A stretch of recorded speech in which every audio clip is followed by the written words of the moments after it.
Gotham Knights episode 2, the one where they fly now. We're trapped. There is one way. We fly. Oh, they fly now! They fly now? They fly now! They fly now. Now, I'm not sure whether this was supposed to be a Star Wars sequels reference, but it definitely sets your expectations for the rest of the episode, as this one was incredible. Because the main thing about this episode is at least we know it wasn't written by AI.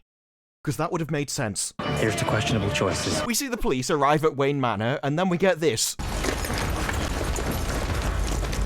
There's no intervening scene here, some cars drive up, next thing they're in the Batcave. You'd think the police finding a Batcave would be a big enough deal that they might actually want a scene for it, but no. Why would you want to know that when we can have teen drama instead? And correct me if I'm wrong, but if this guy fires, he's going to get a face full of hot brass. But they sweep the Batcave and we find out a very important piece of information. It's not very big. No, I mean it. The entire Batcave is one computer desk and a road out of the cave. And if you thought the Bat computer was bad in the first episode, you've seen nothing yet. Because the Bat computer is missing one important thing.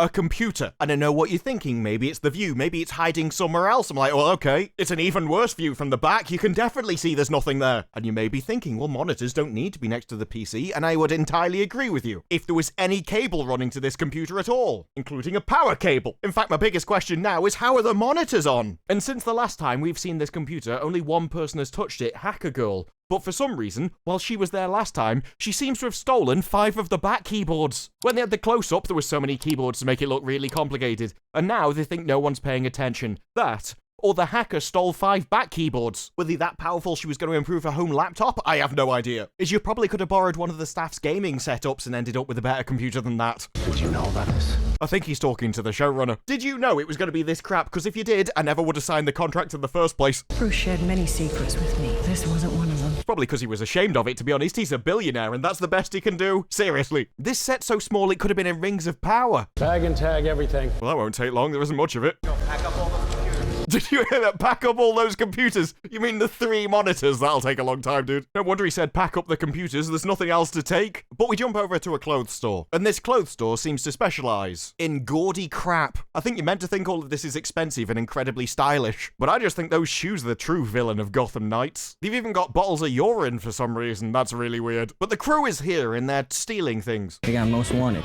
Wanted most. I'm sorry, dude, but those are the same shirt. Guys, only grab what we need. If you're only after things that you need, why did you take them to a high-class store that sells gaudy high heels and bottles of piss? You can tell he's a billionaire's son. But this is a CW, and so you can't just have villains committing crime. No, you've got to have some messaging in there about how it's not really their fault. Society's to blame. Once we clear our names, we're paying it back. Just as soon as the store pays back all the child labor they exploited to make this stuff. I notice it doesn't stop you wearing it. It's like so disgusting. All the child labor this company uses to make their clothes that I'm now wearing. I mean, at that point, it's not even a social message. You're just complimenting a kid's quality control. I never knew that a 5-year-old had such good taste. You know, if you victimize the victimizer, then it's a victimless crime. That doesn't even make any sense on a basic level. If you get kicked in the face and then they get kicked in the face by somebody else, it's not going to put your teeth back in your mouth, is it? I'm not sure the law sees it that way. I am the law. No, sorry, wrong IP. But they do have a reason why they're stealing all these clothes in the first place. Not exactly my style. Gotta change up our looks so that we don't match our mugshots. I don't know why you're so smug about that comment. That's not how mugshots work. It photographs your mug. It's your face. Are you under the impression that the police think that you won't change your clothes? You're not even changing your hair or putting a beard on or something.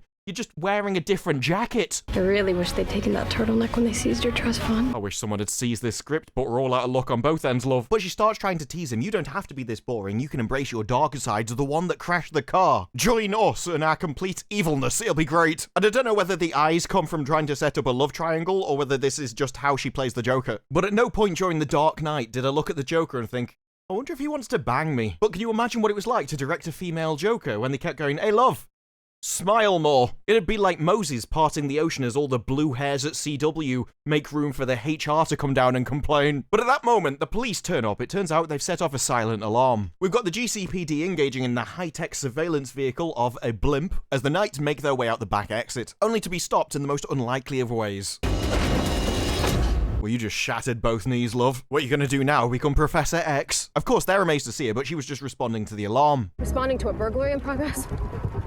Know anything about that? With those quick detective skills, I can see why Batman was so fond of you. No, she doesn't do that. Instead, she goes home with the criminals instead. I mean, it's an original way to fight crime, but I don't know how it scales in the long term. And yes, it would have been a short season 1, but on the plus side, it would have saved CW a lot of money, so, you know, every cloud. But it turns out their school has no security, and so at night, they just have the run of the place. They shower in the locker rooms, they steal food from the kitchens, but clothes they had to go out into the city for. You see, the crime, it's just not their fault. Society made them do it. These are just downtrodden people who don't have any choice. Sure, they could have gone to a charity shop and got second-hand clothes incredibly cheap, but what's a little $1,200 jacket between friends? Now, at this point, the show recaps its entire plot, because it seems to assume you haven't seen the first episode, which you can kind of understand, because if you had seen the first episode, you're probably not stuck around for this one. But still, the rapid-fire plot points are a bit weird, as they tell everybody everything they already know. Committing crime isn't the best way to prove you're innocent. And that detective who tried to frame/kill us is dirty. Court of Owls controls this entire city. They have eyes everywhere. Yeah, that was basically episode 1, folks. But the funniest bit is when they talk about the Court of Owls, because their law doesn't even make sense. They're a secret underground organization who simultaneously has people all over the place. 2 people can keep a secret if one of them is dead. If you have a huge network of people, somebody is going to say something. But they do have a way to fight that. No one has ever seen them. No one who lived to tell about it. If everybody who ever found out about the Court of Owls has died, then how is there any stories about the Court of Owls? It was like in Willow, where there was a magical forest that anyone who entered couldn't escape.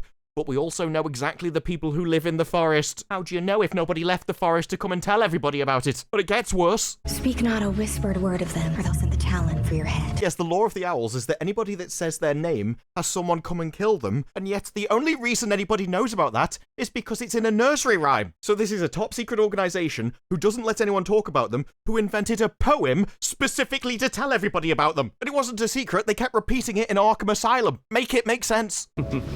She's right. No, she isn't. It doesn't make any sense. But downstairs in the school, in the main busy corridor, we have Hacker Girl who stole the 5 Bat keyboards. And she meets her boy toy and decides to tell him everything for absolutely no reason. This conversation is as shallow as a duck's backside. He says Turner's as bad as Enigma. If he were guilty, then why would he ask me to hack the banks to find out how that money got there? Why are you telling him that you broke into banks? No, I can't tell whether this guy is meant to be amazed or whether his one brain cell is still processing the sentence he's just heard. But the only response that should come out of his mouth is, why are you breaking into banks? You did what? He used his dad's back computer to try to prove he was innocent. Why are you telling him about the Bat computer? What are you going to do next? Tell him they're upstairs waiting to get caught by the police? This guy hasn't even been asking her any questions and she's already told him about the Batcave. I'm sorry, I'm just trying to figure out which part of that sounds more insane. No, the most insane part of that is the writer that thought this is how people behave. Do you understand how much trouble you could have gotten in? What do you mean could have gotten in? She could still get in trouble for it. The action happened. It's like he thinks you have to be caught doing the act and the moment you finish it, you're safe now, you can't get you. Look, I know you did kill that guy, but you did it last week. We're past that now.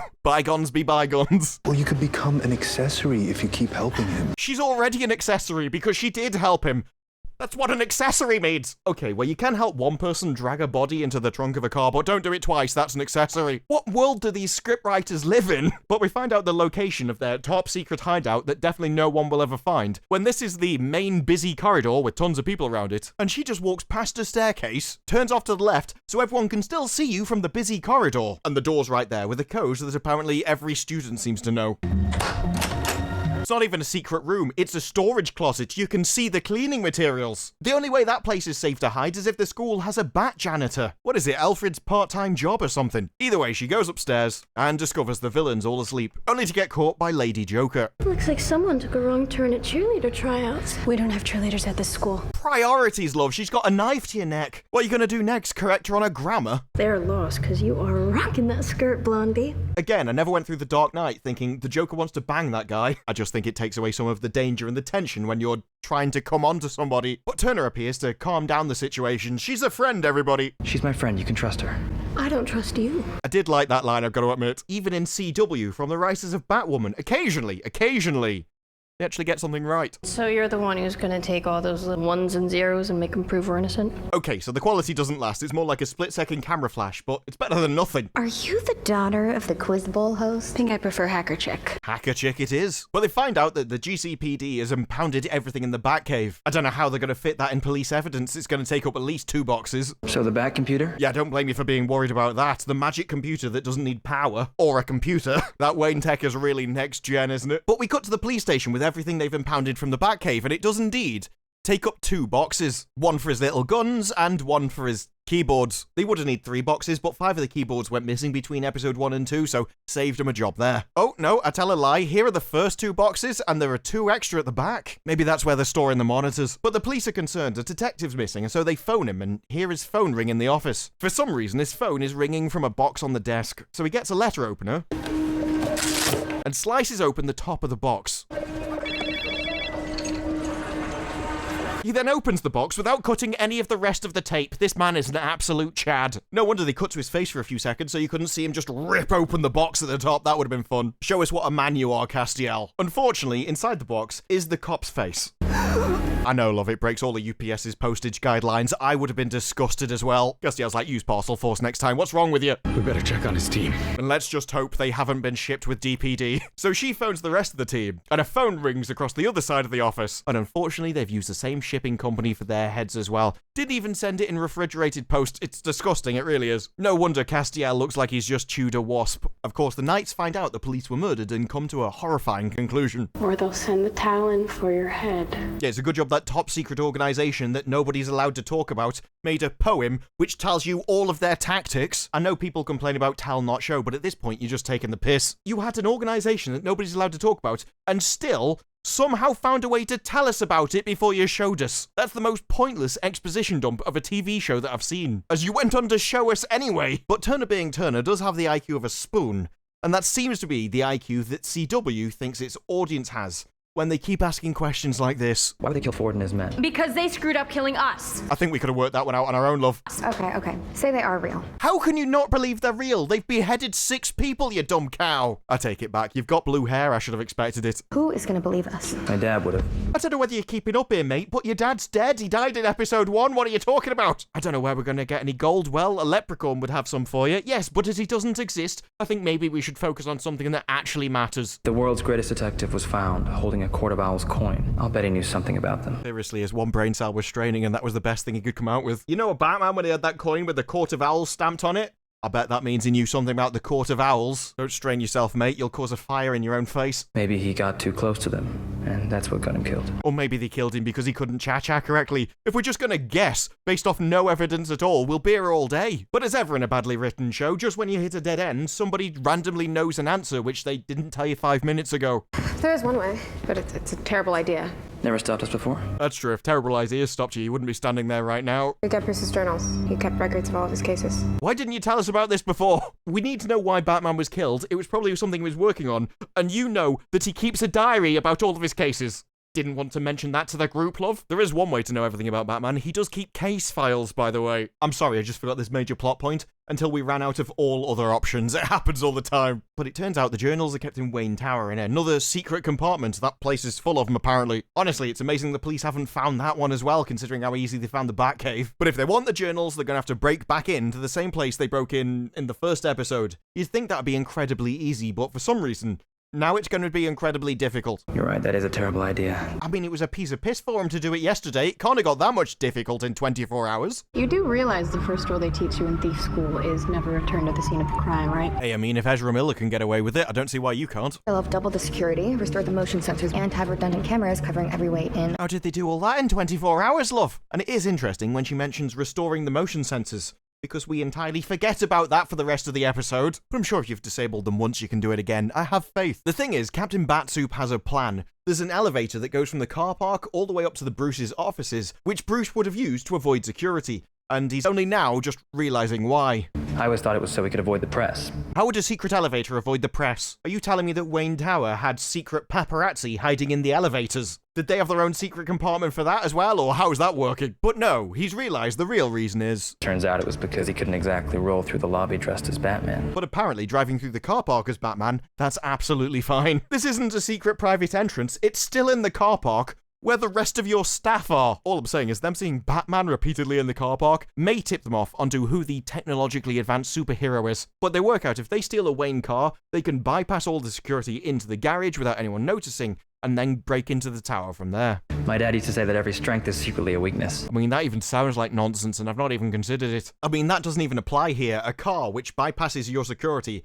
is just a weakness. It's not even a strength. It means the most vulnerable areas are the ones you're not worried about. Wow, that was actually Rings of Power levels of fake intellectual, that one, wasn't it? It's like if you lock all of your windows but leave your door unlocked. The easiest way into your house is the door you've left unlocked. Yeah, cheers for that, love. Never would have thought that one myself. Wayne security vehicles are equipped with transponders that automatically open the gates. Their way of keeping people out is our way in. The transponders in the cars don't keep anybody out. The transponders in the car are literally a weakness. The gate that keeps everybody out is a strength. The cars are the weakness. This doesn't even make sense with your own metaphor. But Turner realizes this is dangerous and doesn't want to risk anyone on the team. Nobody has to risk any more than they already have. I can go in alone. Yeah, that'll go well, nice. Even the expression on your face just fills me with confidence. In fact, it reminds me of something. Somehow you've managed to make yourself look like you've got less going on upstairs than a silicon doll. Despite that, of course, the team can't let him go in alone. Not gonna happen. I'm in. Yeah, you've got a pair of goggles with green lights on, you'll be a loads of use. You're gonna need someone to keep the engine running. Is that literally all you contribute? Look, I know you're going to break into a high-tech skyscraper, but I can sit in the car while you do it. Do you realize that an engine will stay running without anyone touching it? And if you want to even get the engine running, you're gonna need me. And she can turn a key in the car. I can see why you need these people. What a great bat team. Are you going to turn the key and then swap seats so he can keep the engine running, or are you just going to sit in his lap? I can't wait to see this one. But we cut over to the police department. You like numbers? I do. They're the only things in this city that don't lie. Clearly, you've never met statistics. Oh, you've reached your age and never heard lies, damn lies, and statistics. I mean, seriously, I've been taking the piss out of Turner, but it seems in Gotham he might actually be the bright one. But you know the number that I'm most worried about? 69, because with the two people in the office, that'd be my worst nightmare. 34, your approval rating? 42, the meaning of life, the universe, and everything. I mean, if we're just going to shout out random numbers, we could be here a while. I don't know if anyone's told you, but they are infinite. Ask stupid questions, win stupid prizes. 0. If anyone comes in with 0 isn't actually a number, I'm going to lose my mind. Water's not wet. Wet is when something else is saturated with water. I don't know where this scene's going, but I am dreading finding out. The night of the convoy escape, every bank in Gotham was hacked. No, how did you work that one out? So you're telling me that Hacker Chick used the Bat computer, which was already hacked into all of the banks because she didn't do it herself, the Bat computer did. And yet the Bat computer hacks other banks and lets them know about it. It's detectable. So every time Batman has ever used the Bat computer to solve any crime at all, everybody has known that he's been hacking them. This might be the worst Batman to have ever lived, which might explain why he's dead. The least I would expect of the Bat computer is that it has undetectable backdoors into things. They were digging through accounts belonging to Turner Hayes. Oh, you even know where he looked. Great. No wonder you found the Batcave. I'm surprised you didn't find Batman while he was still alive. At least we know how the Court of Owls knew who he was so easily, eh? But they work out the hack happened while Turner and everyone else were in that van. And that means there's an accomplice. I can't wait to see what great detective work they've got to discover who that could be, considering it could be anybody on the face of the planet. After he was arrested, who was his one phone call? Oh, it was that easy, was it? Who did he call? Yeah, they're probably the one that hacked banks. We need any evidence, proof, or motive for any of this stuff? Now let's just make groundless assumptions and arrest people at random. That'll work. Miss Brown, would you come with us, please? Because that's exactly what they do. So you got phoned by a police station, and now we're going to arrest a 15-year-old girl because of it. Because at this point, if you find out every single bank has been hacked, and don't assume it's a 15-year-old girl doing it, you're just a bigot. We can commit crime too. Is that a question?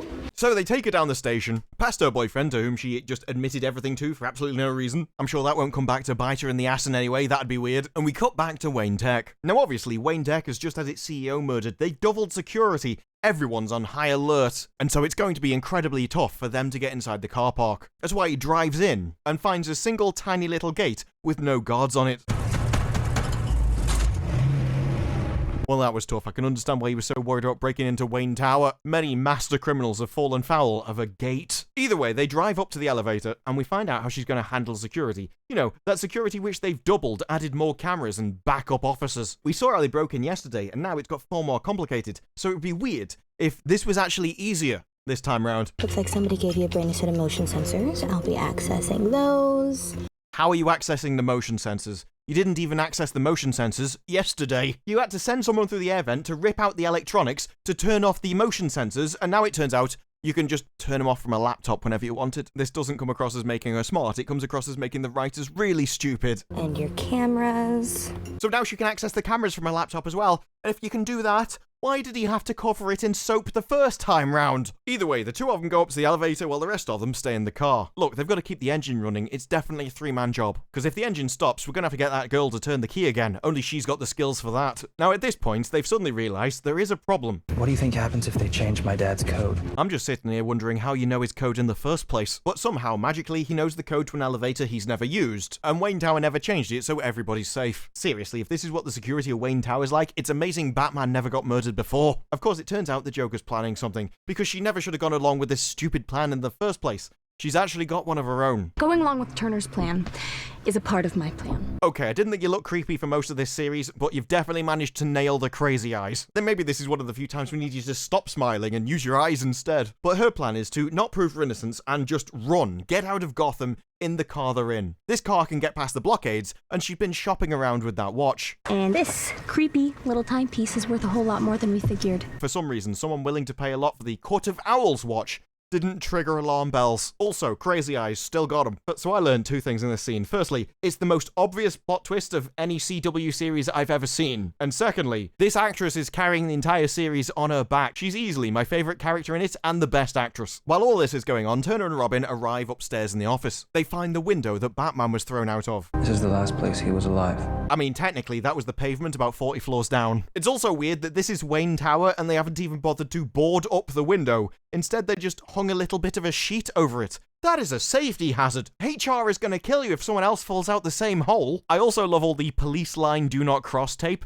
Who's going to cross the tape? That's outside. If anyone crosses that tape, they're going to hit terminal velocity. But the pair go off to look for the journals. They go into his office, and we see the police have taped off another alcove for absolutely no reason whatsoever. That wasn't even touched. So I can only assume they taped it off because of the weapons, but you can also reach all of those weapons past the tape in the first place. I think they only put tape there because the set dressers were like, how can we make this look like a crime scene? I'm amazed they didn't put a chalk outline of a person doing that on the floor. Not because anyone died in the office, just because that's what they'll think happens at a crime scene. They just don't know why the chalk man follows the police around. But they go and open up one of his terribly hidden secret compartments by just moving a book. Like, seriously, if anyone's interested in reading that book, your entire secret identity has been revealed. Batman is supposed to be incredibly intelligent. Can you please stop making him as thick as the writers? But in the secret compartment, there are various tools and, of course, the journals. I mean, I don't know what Batman would do if he needed more than one Batarang. But at the end of the day, this is just Batman. It's not as if he's renowned for planning ahead or anything. No, Batman definitely strikes me as someone who's more sort of, one Batarang, that'll do, in a half-arsed approach. Either way, it turns out Batman has written a lot of diaries in his time. And you'll have to forgive me, it turns out there are 2 Batarangs, which obviously solves all of my issues. And we also see this gun. Now, I'm British, I don't know enough to identify that, but that is a crossbow. I don't know how the string works. I can only assume it's unstrung because I can't see any. I also don't know why you'd make a crossbow that looks like that, but here we are, live and learn. Now, luckily for them, one of his journals is open, face down, and on the correct page for them. So when he picks it up, he immediately finds exactly what he's after. It's all about the murder of his parents. This was his first case. Everyone believed that a lone thief was responsible, but he didn't orchestrate the murder. The Court of Owls did. Yeah, apparently the Court of Owls isn't that secret. That's Bruce Wayne's first diary about the murder of his parents, which was his first case, and he already knew about the Court of Owls. He does one investigation and uncovers a secret group which apparently nobody knows about for 100 years. Look, I know Batman's supposed to be good, but that is pushing it. That might be why they cut away from them without any explanation, because we don't want you thinking about that for too long, as it makes absolutely no sense. But back downstairs, there's trouble in paradise. You seriously can't be thinking of taking off with her. Yeah, it turns out these are crazy lunatic criminals who, for some reason, have, like, morals and loyalty all of a sudden. I don't know why they didn't know each other before yesterday. They literally said the Joker found them just for that job yesterday. But suddenly, no, we've got to stick together. The Three Musketeers. Just because she's deranged doesn't mean she's wrong. True. And that, ladies and gentlemen, has been the foundation of many a marriage. I'm so tired of running. Is that really the best reason to stay loyal to your friends? Laziness. Look, if I'd had an energy drink, I would have left you for dead, but as it is, I might as well stick by it. Do you even care about what happens to Turner and Carey? Are you sure you want the audience asking that question? Look, all I'm gonna say is you won't like the answer that you get back, because you're really risking the option of people going, I wouldn't piss on you if you're on fire. Not particularly. No one's talking to you. Oh, wow! What was that? We had a little voice break there. No one's talking to you! I've got to get that again. No one's talking to you. Oh, how very stoic of you. Nah, dude, I'm sure if I was in that situation, my voice would have cracked in exactly the same manner. I care about what happens to you. Well, that's good, because I don't care what happens to any of you, so someone has to. If that were true, you wouldn't be asking me to run. Oh, now we're back to the running, the low-energy laziness of it all. At least talk about friendship, principles, or values, not, I've got low energy levels. I want to stay and clear my name, not only because, you know, I chose the damn thing. Wait, why did you choose your name? What was your previous one? Don't use his dead name. Sorry, Castiel. I know what you're doing. Building trust through performative allyship. I'm staying for Turner and Kerry. I thought you were staying because you were too lazy to run. Someone give him a Red Bull and he's off, according to his own argument. Back with Castiel now, and we're doing the worst interrogation of a 15-year-old you could ever possibly imagine. He says, look, I know you want to help Turner, and I know he didn't kill those people.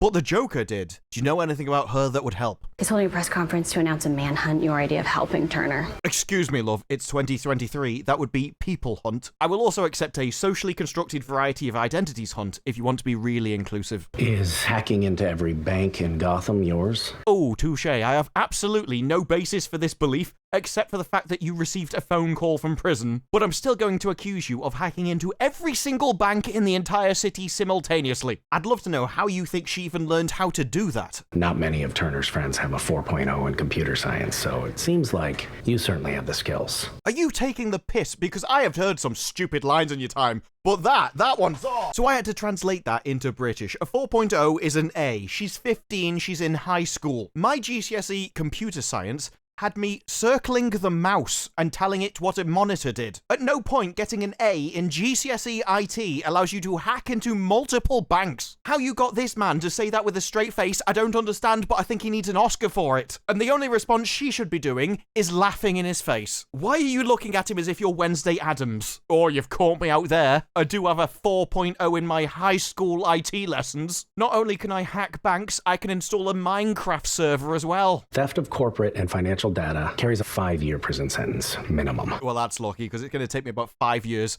to recover from you accusing someone of hacking a bank because they got an A in GCSE IT. So I need you to level with me. So do I, Castiel, so do I.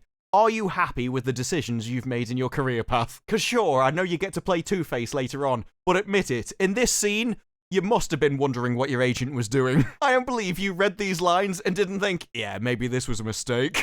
I've just accused a 15-year-old of federal crimes because she got a 4.0 in computer science. But of course, this is a CW and she's a type B. She's not going to fall for any of this. If you had any real evidence on me, I'd be in handcuffs, and I'm not going to say anything until I get a lawyer, because you accused me of getting an A in computer science, and that definitely means I need a lawyer. So in this scene, the voice 2 definitely outplayed Castiel, but from what we've seen of him so far, that's not very hard. Gotham Knights, everybody, where the police are absolute fools. Of course, she may be a strong, independent voice too, but there's always somebody that can mess that up. Generally a man who could have solved everything just by keeping his gob shut, and he couldn't even manage that. Look, love, I know you're probably angry with him, but you were the one who told him everything and all of your secrets for absolutely no reason, so quite frankly, I still think it's your fault. Having a face like a slapped arse isn't going to do you any good. So Turner's going through the diary, and she's collecting all of the gadgets and tools that she can find in the little alcove. Bearing in mind they only came here for the diaries, she's not picking up any of those, she's picking up his gadgets. Priorities, woman. But it turns out Batman sent something deeper. The Court of Owls kept killing the Waynes repeatedly. They'd been doing it for decades, and at this point, the only question I have is,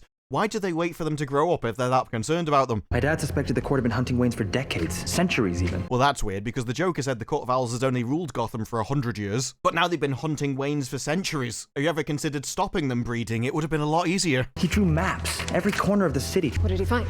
Nothing. Well, Batman wasn't much use then, was he? I'm the greatest detective of all time. I've been searching for these people for decades. What did he find? Nothing. But don't worry, I'm sure this collection of misfits who, if they combine their IQs, eventually hit double digits, they'll definitely find something, I'm sure. And all I was certain of was that the court was a fairy tale. Yeah, a fairy tale that nobody can speak about them or they die, that also invents poetry. I mean, honestly, given the lore of the show, I don't believe they could have survived for centuries either. But at that moment, there's a system alert, the cameras are going down, and all the alarms go off in the building. She doesn't know what's happening, she just knows that security definitely didn't do it, because they've just found the police, and someone is coming up the elevator right to their floor. Then who the hell is it? I don't know, but if you don't hurry, you're gonna find out. So the answer of what to do then is obvious, isn't it?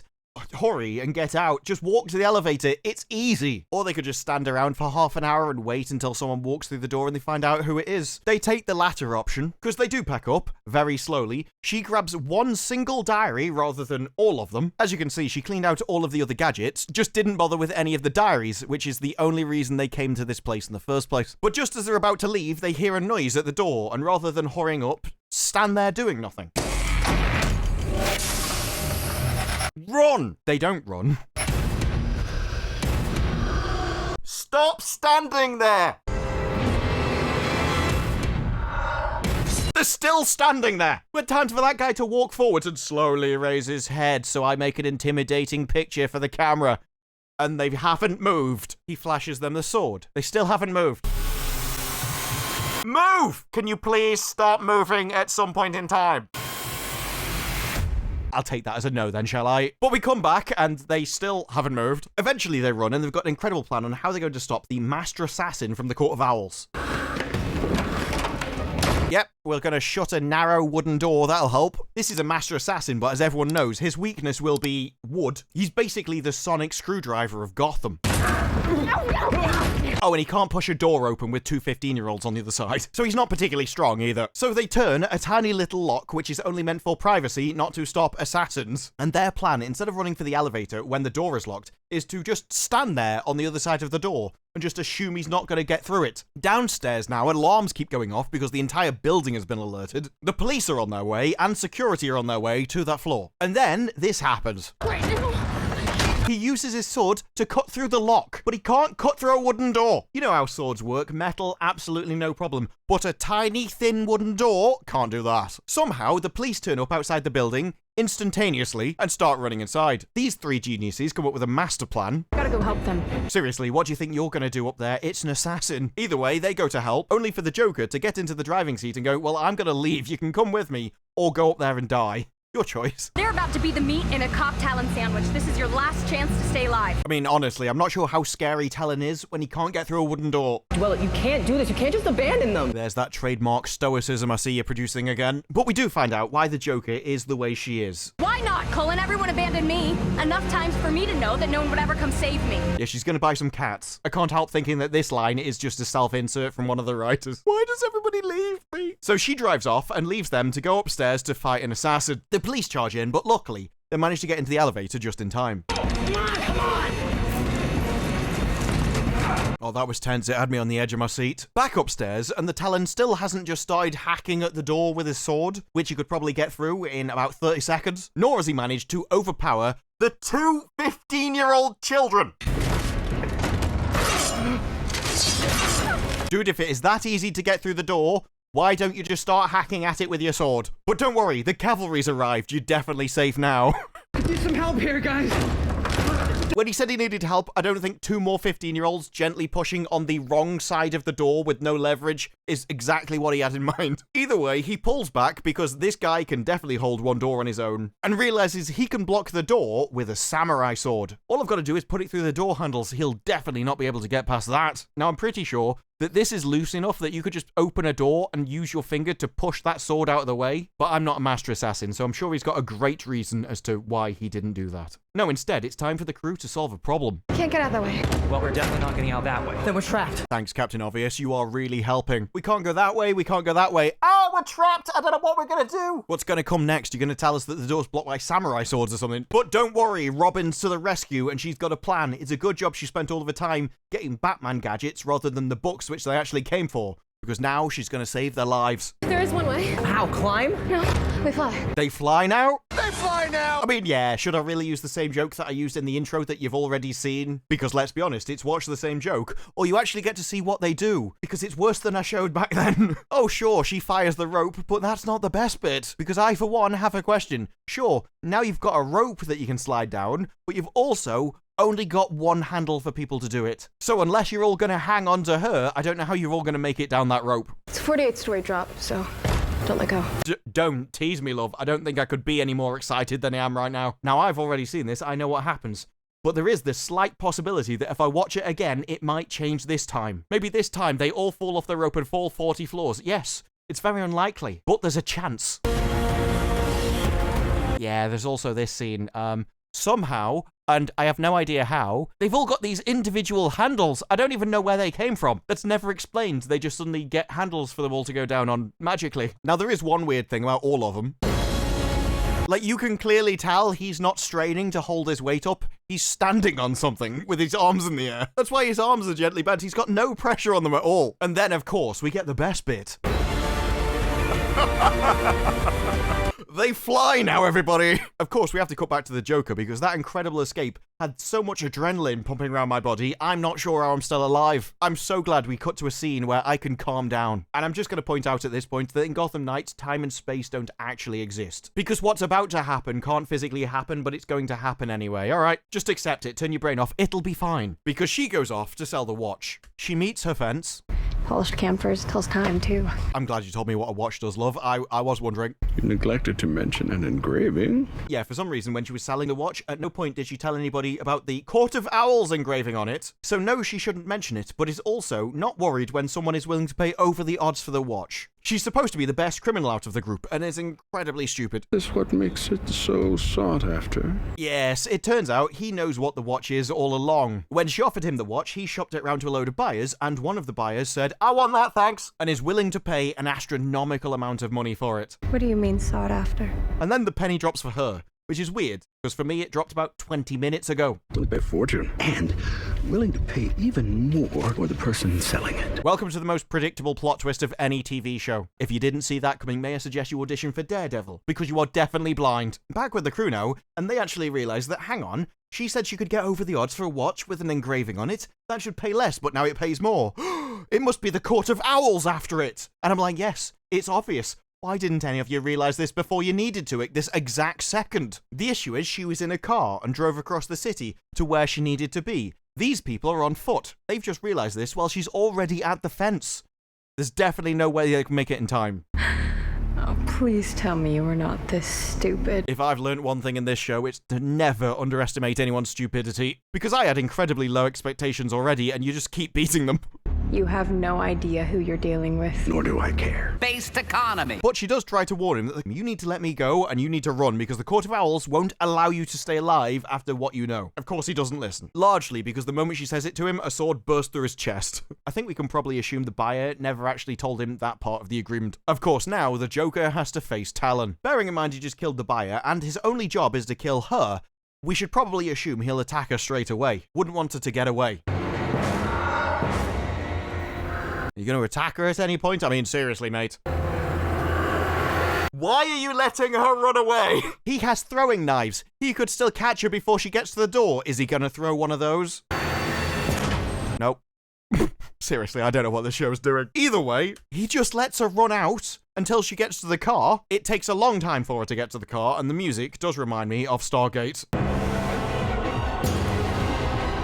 At this point, I don't know whether Talon's after her or the Goa'uld. Either way, she manages to get into her car, only for him to immobilize her car with one single stab of his sword. The issue is, he tries to get through her windows,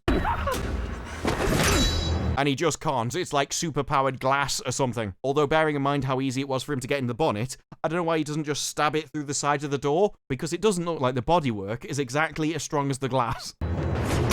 Or you could just keep attacking the glass like that, mate, and get nowhere. Pointlessly attack the glass it is, I guess. But she begins to think she's safe. It doesn't exactly end well for her, because he decides to stick his sword in this side of the car, make a load of petrol come out, and then set fire to it. Who knew dragging a sword across gravel would make that many sparks? The issue is, now her car's on fire, so she doesn't really have many options. At this point, your options are stay in the car and burn, or go outside. I suppose doing nothing and smashing the steering wheel is door number 3. I just don't think it's going to change your fate, love. The thing is, she does try and open the door. She's like, oh no, the door's hot. And I'm like, what are you doing? Open your door. Yes, the door handle may be a bit hot. Do you know what else is going to be hot? The inside of your car. I don't care how hot the door handle is. In a few seconds, the inside of that car is going to be far, far worse. And it is especially stupid when you could easily open the door handle just by putting your jacket over your hand and using the fabric to delay the heat. Instead, this is the Joker, and so she comes up with a very cunning plan.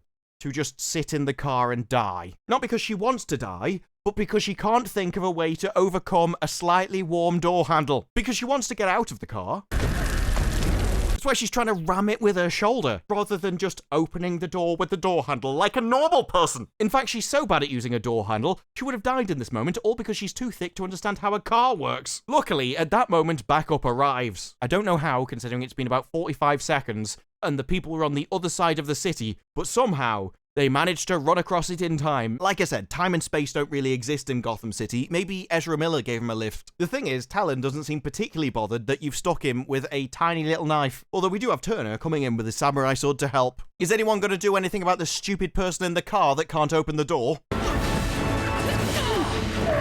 Well, it turns out Robin isn't, because she's too busy jumping off a car bonnet again like she did in the first time. Look, I understand she's really tiny and small, and so her weight wouldn't mean much to an actual man in a fight, but you are greatly overestimating the power of jumping off a car. So the two of them go and engage Talon. And Talon is basically destroying both of them at the same time. They are no match for him at all. At that point, the two stooges turn up. Maybe Ezra Miller had to run back to carry them in separately. Come on, get me out of here! Have you considered using a door handle, love? I'm just saying it is an option. Did you see what she did? Did you see the master plan of the super intelligent stooge? She used her massive brain to grab a scarf and wrap it around the door handle so it wasn't too hot. The show seems to think that this is a massive deal, and I'm just like, the Joker, what are you doing? Why didn't you think of that before? This is such a basic option. I can only think if you can't think of it, you are actually mentally deficient. Luckily, though, they save Joker, which I think they kind of had to because she's easily the best actress out of the entire group. It gets worse, though, when Talon throws a throwing knife, Turner dodges it, it's going straight for Robin's head, she blocks it, turns around and throws the knife at her friends, almost killing one of them. She'd already blocked it, it would have just dropped to the floor. Instead, she deliberately threw it at her friends.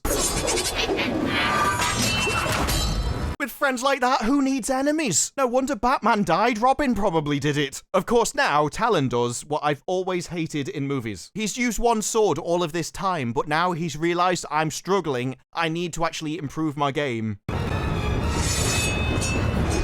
And now I've got two swords. If two swords was better, and it makes you more powerful, why didn't you just use two swords from the beginning? But through his two swords, he does manage to strike Turner and disarm him, and of course Turner, being Batman's son, really takes it like a man. Yeah, that's one of those manly superhero screams that they're all renowned for doing. Of course, Robin's here to save the day because Turner's just a bloke and she's a voice too. She's got all of the skills and an explosive crossbow. Although it doesn't seem to help when Talon just starts standing back up again. How many more of those you got? Not enough. Okay, but even if you've got one more, do you want to just fire it at him again because it'll probably help? Run! I mean, running's another option. I would have just used the crossbow bolt. Yeah, you don't have enough, but you might blow a leg off or something. Get lucky. Instead, no, our brave heroes. They just yeet themselves away as far as possible. And I'm sure Talon can't do something as basic as follow them. No, he really can't do something as basic as follow them. He just stands there doing nothing. I think that was meant to be intimidating, but I'm like, why don't you chase after them? Instead, no, they get back to the clock tower. Perfectly fine, because they ran away for a bit. We get a little heart-to-heart with the Joker thanking them for saving my lives. He's like, no. And they're like, no, you own it to Turner Wayne. He would have left your ass. You want to thank someone? Thank him.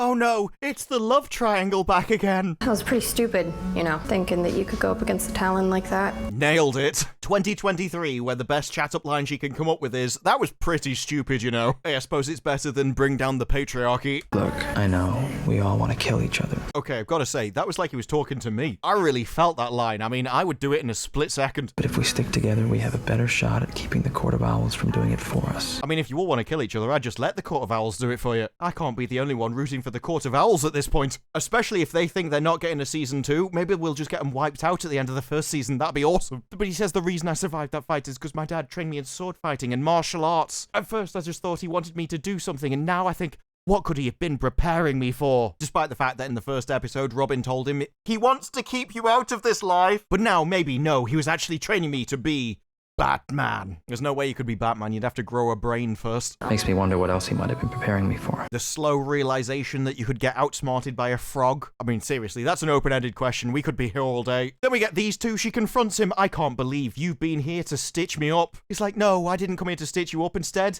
I took the fall for you and said I hacked the banks instead. So now I guess he's going to prison for 5 years? Why is he going to prison for 5 years? I told them that I did it. Well, that's the most stupid thing I've ever heard someone do in this show, and you've got a lot of competition. I hope you go to prison for a long time, because you need to learn that this is an absolutely ridiculous thing to do. To help my friend. Going to prison for 5 years to help your friend is a really stupid thing to do. Why would you do that? Exactly. They didn't even have any evidence on her. She got off scot-free, and he just went, I did it, folks. I just couldn't sit here and watch you screw up your life. So you screwed up yours instead. We do realize that hacking into every single bank in the entire city is a very, very serious crime. They're definitely not going to let you off for it. What about you? I don't think he's thinking about him, love. I think he's got something else on his mind, and it's definitely not your mind. Weren't you the one lecturing me on getting in trouble? Just as long as I can keep you out of it. Dude, believe me when I tell you this, she's not worth it. And just walks off as if it's all perfectly normal. Oh, don't worry. I'm just going to prison for years for something I never did, all because I wanted to get inside you. You're not going to be in her, mate. You're going to be in prison. There's a difference. Largely because in there, someone's going to be in you instead. You are going to get laid, mate, just not in the way you expected. Back in Wayne Tower now, and the police have no idea what's happened because nothing seems to have gone missing except a samurai sword. And just like in episode 1,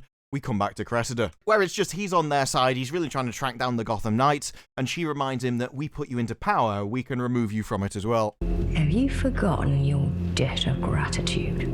It's really hard to be intimidating when you are 4 foot tall. No one's scared of you when they look down on you. Literally. I mean, look how short she is. The most dangerous thing she could do to him is headbutt him in the balls. But they do raise a good point at the end of, how on earth did the Court of Owls know you were breaking into Wayne Tower? You deliberately avoided all of the security, and yet somehow they knew exactly where you were before anybody else did. And in Batman's final journal, which lists his very last thoughts before he died, someone's stolen the pages from the book, so they don't know what it says. Then we cut to Robin, who is very sneakily climbing the outside of her building. I've got to be honest, it's far less conspicuous if you go in through the front door than if you climb up the outside of a building. It's a build-up area. People will see you doing this. Her window isn't even locked, so if she can climb in it, anyone can. But then we find out she was the one that stole the pages from the journal. And it's a mystery box of what will happen when Turner finds out the truth, which presumably she knows and is keeping from him. Oh no, teenage drama, what'll happen when he finds out that actually she's been keeping secrets? How is he going to bear somebody that he just met yesterday keeping secrets from him? And I've got to say, if that's the best thing that you have to keep people coming back to your series,